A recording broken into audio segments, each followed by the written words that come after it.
ఎన్న బర్రెగడ్డు నేను ఎన్న మీరు దున్నా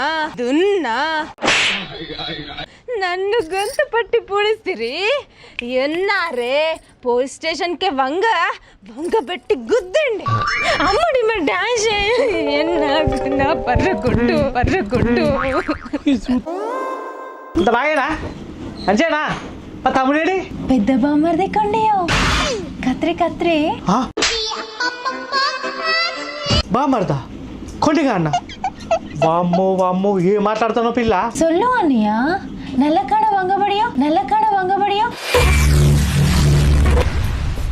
ఏమిటండి మీరు మాట్లాడేది? కాళ్ళు నీళ్లు కడిగియో ఏంది నల్లకాడ బంగపడాలన్నా ఇది మరద పిల్ల గిన్ని బూతులు మాట్లాడతాను అన్నా ఎప్పుడు వచ్చినావే? ఇప్పుడు వచ్చిండ్రా దాన్ని కొత్త భాష, మన తెలుగు భాష కాదు.